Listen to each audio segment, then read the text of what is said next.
Hey everyone, this is Kevin from thechesswebsite.com, and today we're in Game 9 of our coverage, the 2016 World Chess Championship. Game 8 was pretty crazy. We had Sergei Karjakin playing the black pieces, coming up with a win against Magnus Carlsen. So we only have 4 games left. Magnus Carlsen will play white in Game 10 and 12. Sergei Karjakin be playing the white pieces in Game 9 today and Game 11 as well, if we actually need all those games. So we'll go ahead and get started with Sergei Karjakin playing the white pieces, pawn to e4, pawn e5, knight f3, knight c6, bishop to b5, similar opening as he has played before. And some of these have been pretty drawish. I'm not sure that he cares too much about drawing. If he draws out, he's the new champion. So Sergei Karjakin, bishop to b5, pawn a6, bishop back here to a4, knight f6, castle on the king side, pawn to b5, bishop to b3. And then Magnus Carlsen's the first one to kind of change things up. He recognizes that if he wants a victory, and even at the black pieces, Magnus Carlsen definitely has the opportunity to win if he can find some pretty creative opening lines.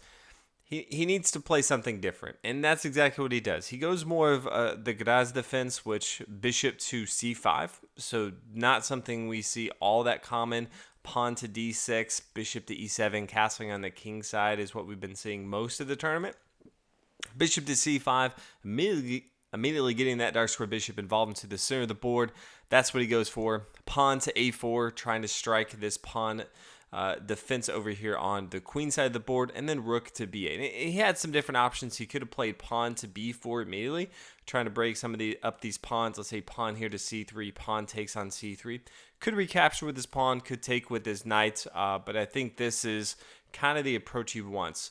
He could then play rook over here to b8, has a semi-open file to start attack, castle on the king side, has double bishop pair, can really start to open up the board and start to attack his opponent, but decides to go ahead and play rook here to b8 and then pawn up to c3. Now it's too late to play pawn to b4, because after pawn to b4, then all of a sudden pawn up to d4, if we do see an exchange on board, bishop comes back here to e7 since it was being attacked, and then now knight to g5 is just... it's catastrophic for Magnus Carlsen. He can't really come back from that with the bishop attacking here on f7, forcing the pawns up here. All in all, this is going to be extremely bad. So he didn't go down this line. He decided in this position to play pawn here to c6 or d6, solidifying this pawn chain, getting ready to castle on the king side. Pawn d4, the bishop comes back. Could have exchanged if he wanted to on d4, but decides to go and hold on to that double bishop pair, knowing that he needs all the material really he can to have some sort of big attack later on, have a chance for victory in this game. Pawn takes on to b5, pawn recaptures, and then after knight a3, Magnus Carlsen really has to decide if he wants to try to hold on to this pawn or castle on the king side and then start for an attack on the king side of the board. Magnus decides to go ahead and castle on the king side, and then after the knight takes on b5, after giving up material, bishop down here to g4, pinning down this knight. The bishop comes to a c2, protecting this pawn, recognizing Magnus Carlsen starting to attack a lot on the king side of the board. Pawn takes d4. After the knight comes back, we do see another exchange, and then the bishop takes on g3. And this kind of sets up the pawn to capture. Doesn't want to recapture with this queen here, because then the bishop comes down, takes on d4, really controlling the center of the board. So this is kind of Magnus Carlsen's plan. He says, there's an opening on the king side. You don't have protection in front of your king, so I'm going to start to really attack that. Sergei Karjakin, he has a pretty solid position here. After knight to h5 that actually was played, king here to h1. He can bring his rook to g1. If you ever played against this, it does get kind of tricky. While you don't have a lot of defense in front of your king, you also can really start to put pressure on your opponent because you're attacking their king side of the board. You have double bishop pairs for white. That's very dangerous. You have double rooks. You can double barrel, get your other rook involved into this G file. So really start to put pressure. So both sides are somewhat vulnerable to a strong attack from either side of the board. So both sides have to be very careful on board. But all in all, I definitely choose Karjakin's position. He is up a pawn in material, double bishop pair on a fairly open board. I think he has a pretty strong attack here. Queen here to f6. Bishop to e6, adding another defender on this square in the center of the board here on d4.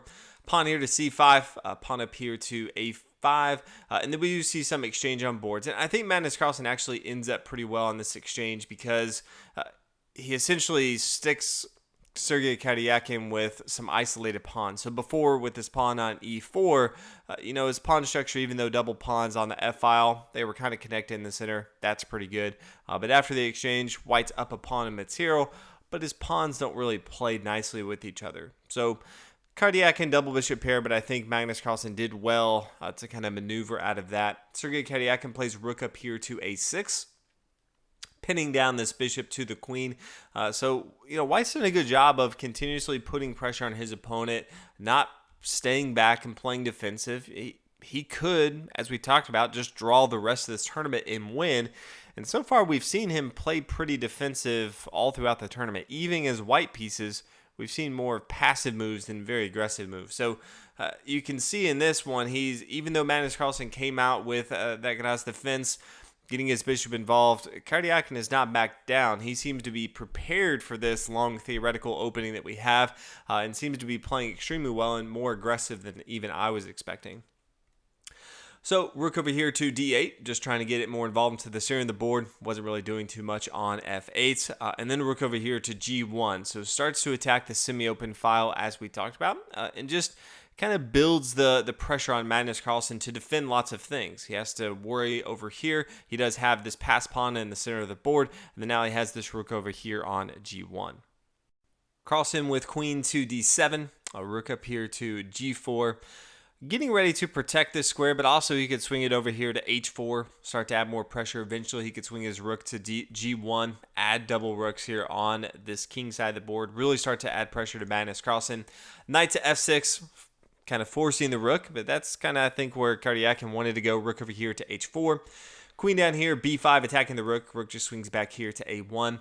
Pawn to g6, and the rook here to b1. This does open up for the bishop to come here to f7, sacrifice check, and that would have a discovered attack on the queen here on b5. So Magnus Carlsen immediately played queen to d7, and then queen up to d3. Still protecting a lot of the same material the queen was before, but it does allow him to get a little bit more aggressive if he wants to. Attack some of the squares. Queen here to c4, putting pressure on f7 a little bit later on if he wants to. Can easily get involved, attack on the king side of the board if he wants to be fairly aggressive. So just opens up the door for some options. Knight here to d5. And then rook to g1. So Karjakin starts to add pressure on the king side of the board with his rooks. But this move from Magnus Carlsen, the knight on d5, although this knight's not on an outpost, it is doing a lot of the things that he wants to be doing. It is fairly well protected. Karjakin's probably not going to be looking to give up his double bishop pair right here. But this knight does stop this light square bishop. The light square bishop's aimed at this square here on f7, which is kind of a weakness for Magnus Carlsen with so much pressure building up on this side of the board. But also stops this pass pawn here on d4 from pushing up. So that's exactly what Magnus Carlsen's looking to do. He has to play somewhat defensive right now, recognizing that his opponent has a stronger setup as far as an attack, does have the double bishop pair, the double rook over here on the king side, but doing a good job. And I think this knight here on d5 allows him to play just the correct defense that he's trying to. Carlsen from here plays bishop back here to c7, bishop here to g5, attacking the rook. Rook is forced to come over here to e8, controlling the e file, so that's always good. Queen to c4, and then rook down here to b5, and then queen back to c2. And if you watch the press conference, this was one of those moves where Karjakin, they always look at lots of positions and just get each player's take as far as the opening, in the middle game, in the end game, how it ended. They just want to see what each of the players was thinking. This position specifically, Karjakin said he had a little hope. And the little hope was after the queen comes down here to c2, he wanted his opponent to play knight to b4. Okay, this is a discovered attack on this bishop. Now the rook is protecting it here, but opens up the door for more attacks on board, and it does attack this queen here on c2. So Karjakin would have to respond. Now, what Magnus Carlsen probably saw and what Karjakin was hoping for is that he could play queen to c6. And this would be a devastating take. Magnus Carlsen would have to respond to this because queen here to h7, that starts to get extremely bad, as you can imagine. But after the pawn takes here on g6, then bishop to f6, and there's no way to stop a mate threat with just rook up here to h8. Now, he could kind of delay the inevitable with rook to h5, but then we just have the take here because this rook here on g1, kind of stopping this pawn from taking right here. So there's no way to really stop it. Queen down here to h3 delays the inevitable, but at the end of the day, rook up here to h8, it would have been checkmate. So that's what Karjakin was hoping for. That would have been pretty epic if this game ended like that. Magnus Carlsen's not having any of it. I'm not even sure if he ever thought about moving his knight, which is so crucial in the center of the board. But Karjakin at least was hoping for that. Rook over here to a8. Bishop to c4, and then we have a rook to a5, kind of double barreling, but does want to get out of the way of the bishop attacking it. Bishop down here, d2, just continues to put pressure on his opponent, attacking the rook. Rook comes here to a5, attacking the bishop. Queen to d3, centralizing, protecting that bishop. Rook down here to a1, decides to go ahead and exchange, and then king here to g2. And then knight to e7. This was kind of the highest point in the game. If you see what Magnus Carlsen is trying to do, he has a decision to make. He wants to start to get his knight involved to the king side of the board because he does see a lot of the pressure building up. But there's kind of this weird transition where he wants to bring his knight to f5. That's kind of the dream square. It's a nice little outpost move for him. Can stop a lot of the critical squares that Karjakin's trying to build pressure on. But in between here, Karjakin has a decision. He has two moves that he can really play. And afterward, he said he looked at both of them. In this position, they're move 39, and once you get to move 40, you do get additional time, and he used 25 minutes, so essentially all of his time he had left on this move. Now, he had two options. He could take here on f7 in exchange that will kind of go over the variations. He also had the option of playing queen here to b3, just setting up an attack of bishop taking on f7. Now, in the game, he decided to go ahead and play bishop takes on f7. And, everyone on social media and at the press conference was kind of like, hey, we did not expect you to play bishop to f7, mostly because he's played pretty defensively. He hasn't been super aggressive with any crazy, tactical sacrifices or variations that are just really complex. He tries to be, pretty composed, not to get any trouble and just not make any mistakes. So bishop to f7, not what everyone was expecting. That's what he played after the king takes here on f7. Queen to c4 check, essentially forcing his opponent to come to g7. He needs to protect the square here on h7. So king here to g7 is what Magnus Carlsen played. If he tries something else, let's say king to e8, it all falls apart after the rook takes on h7. So cannot allow that to happen. So he does decide correctly, play king here to g7. And then pawn up to d5, threatening the bishop to c3 check, which would fork the king, get this rook here on a1. Starting to get some of that material back since he did sacrifice a bishop. Now, black would really like to play rook here to d1. Getting out of harm's way, but then after the bishop here to h6, this is very difficult. We see the king come to h6, bishop here to g5, giving up material, but really just wants to play rook up here to h7. That's just so dangerous.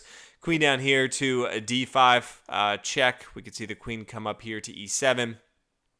And this is just really threatening the rook here to f7. So maybe it could also take the bishop, depending on where the bishop moves to. But let's say bishop to d8, then all of a sudden a rook to f7, check. No kind of way around this. The queen has to come here, take on f7, and then all of a sudden this would be a very losing proposition for Magnus Carlsen. Queen better than a rook and a bishop, and then 3 pawns to 1. That would be extremely bad. So as we come back after the bishop takes and the king takes, there is no way to stop this. So instead of playing rook over here to d1, the knight comes to f5. And this is kind of the square that Magnus Carlsen wanted to come to all along. But I'm not sure he wanted to come to at this position. He probably wanted to do it a little bit earlier. But bishop to c3 check, forcing the trade of the rook here on a1 and the rook over here on h4. Queen takes on h4, and then the queen takes on d5. Now in this position, if we kind of look at it, Sergei Karjakin is up a pawn in material. But all the commentators kind of looked at it and said, if you come back here, instead of taking with the bishop on f7, if he were to have played queen to b3, he probably would have ended up winning. And even after Magnus Carlsen saw bishop to f7. Magnus Carlsen getting ready to move forward. He looked at this position and he kind of had this look on his face of, wow, I kind of dodged a bullet there. Things could have gone a lot worse for me. So all in all, we did see an amazing sacrifice from Sergei Karjakin, but at the end of the day, not completely sure that it was the best move, and he did recognize that at the end of this game, because this ending is very, very difficult for anyone to turn into a win. Now, not sure in this position, Sergei Karjakin kind of looked at it and said, hey, I had such a strong attack. I had lots of opportunities, and then essentially almost had a coin flip of finding the right move, and maybe if he had a few more minutes, he may have played queen to b3. I think they could have drawed in any position. Magnus Carlsen even playing queen back here to f7 says, let's just go and exchange queens. The game is over. Let's go on to game number 10 where I'm going to have the white pieces. Karjakin decided to play on. You can see that they kind of moved their pieces around for another few hours. No side really made any advance in the game. For the most part, they didn't even move their pawns too much. Every now and then they'd move just a little bit, but no side could really break through in the game. There's just no way with bishops on the same square and the queens. And Magnus Carlsen essentially just trying to trade off for Karjakin to do anything besides draw this game. So at the end of this, it was a 6-hour marathon. And after what probably could have been a draw, they played for another 3 hours. And then after this position, the bishop comes here to f6. Karjakin decides, okay, this could just go on forever, and no one's doing any improvement. So they decide to draw this game. But I say kudos to Karjakin. After the big win with the black pieces, I really expected almost a fast draw in this game, which I think he could have easily done. But he came out very, very nice preparation when Magnus Carlsen played kind of an odd defense. He still was very aggressive, didn't let Magnus Carlsen take the initiative at all. And at the end, he essentially had a coin flip to maybe win. I think it would have been difficult to win with queen to b3, but a lot of people are saying he had much better lines that he could have taken, put Magnus Carlsen in a tough spot. Magnus Carlsen said, this was a marathon and queen to b3 would have been much more difficult. So Magnus Carlsen seemed excited that he came out with a draw, and he does have white for 2 of the last 3 games. So all in all, we will be playing the rest of the games. So game 12, there's not really a scenario. Even if, I guess Karjakin could win the next 2, we don't have game 12 then. But for the most part, we'll probably be playing all 12 games. Magnus Carlsen. It may come down to the very last game. If we do have a kind of tie in points, then we'll have a tiebreaker. So the last game, game 12, is on November 28th. They would take a day off and then come back for the tiebreaker, and they would play some quick chess, some 15-minute, 5-minute chess, and at the end of that, they play Armageddon, which we'll get into if that time arrives. But hopefully you guys enjoyed this game. The last few games definitely been pretty exciting, much more so than I'll say the first 6 games in the tournament. So definitely enjoyable. Looking for some crazy fireworks in game 10 as Magnus Carlsen has the white pieces, and know that he really has to come out with a win. Does not want to put it all on game 12, because then Karjakin's going to be in the drawish mood that you haven't seen from anyone before. So game 10, he really needs to make something happen. But thank you guys for watching. I'll see y'all in game 10.